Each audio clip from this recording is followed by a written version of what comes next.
wabarakatuh. Semoga semuanya dalam keadaan sehat dan berbahagia. Mari pada pertemuan kita kali ini kita akan berbicara tentang bagaimana menyusun prosedur atau menyusun teks prosedur. Kita kaji dulu tentang peta konsep yang mencakup keseluruhan materi dari materi teks prosedur.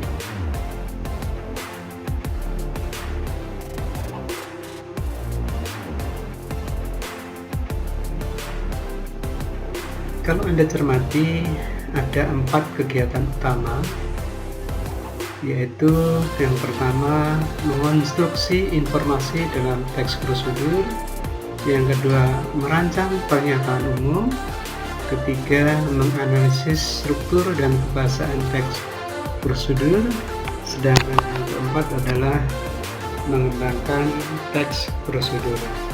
Sementara yang ada di sebelah kanannya merupakan langkah-langkah operasional kegiatan agar tujuan dari pembelajaran kita bisa mudah tercapai.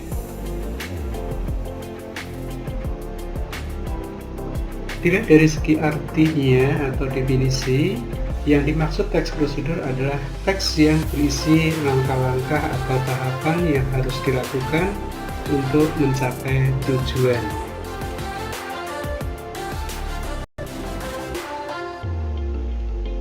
Kalau kita tinjau dari segi isi atau konten teks prosedur, kita mengenal 3 jenis teks prosedur. Yang pertama adalah teks yang memuat cara penggunaan alat, benda, atau sejenisnya. Yang kedua adalah teks yang memuat cara melakukan suatu aktivitas. Yang ketiga, teks yang berisi kebiasaan atau sifat tertentu. Untuk apa teks prosedur disusun? Teks prosedur disusun dengan tujuan untuk membantu seseorang memahami bagaimana cara melakukan atau membuat sesuatu dengan tepat.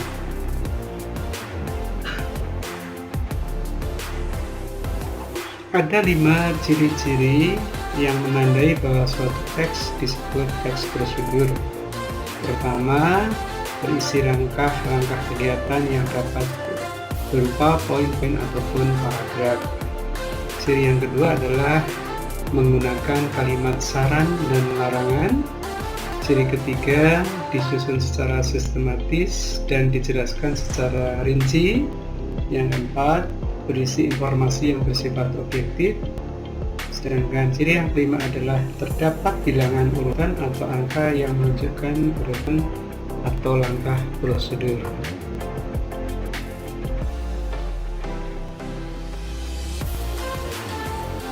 Dilihat dari jumlah langkah yang ada dalam teks prosedur, kita mengenal 2 jenis atau 2 macam teks prosedur. Yang pertama adalah teks prosedur sederhana, sedangkan yang kedua adalah teks prosedur kompleks. Yang dimaksud teks prosedur sederhana adalah teks yang berisi langkah-langkah sederhana, umumnya terdiri atas 2 hingga 4 langkah. Contohnya, prosedur mengoperasikan setrika, menyalakan komputer, dan menyalakan televisi. Macam yang kedua adalah teks prosedur kompleks, yaitu teks prosedur yang terdiri atas banyak langkah yang setiap langkahnya berkaitan dengan langkah lainnya. Contohnya prosedur pembuatan KTP ataupun mendaftar sekolah, membuat SIM, membuat paspor, itu termasuk kategori teks prosedur kompleks. Berikut kita perhatikan contoh. Macam pertama adalah teks prosedur sederhana, yaitu bagaimana cara menggunakan kompor listrik. Berdasarkan contoh dalam teks yang ada, kita dapatkan bahwa cara menggunakan kompor listrik hanya menggunakan 3 langkah saja.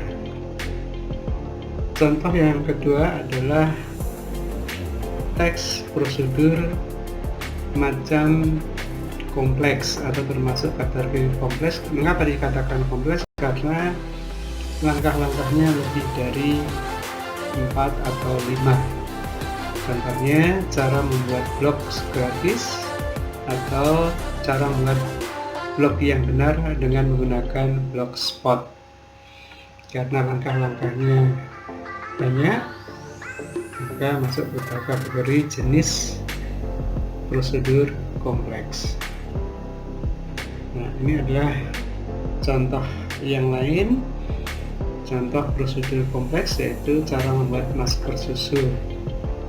Secara sekilas memang tampaknya pendek karena untuk menentukan sederhana atau kompleksnya teks prosedur itu berdasarkan jumlah langkah yang ada. Baik, mudah-mudahan berdasarkan contoh yang ada memudahkan Anda semua untuk mengerjakan soal-soal latihan berikut. Terima kasih. Wassalamualaikum warahmatullahi wabarakatuh.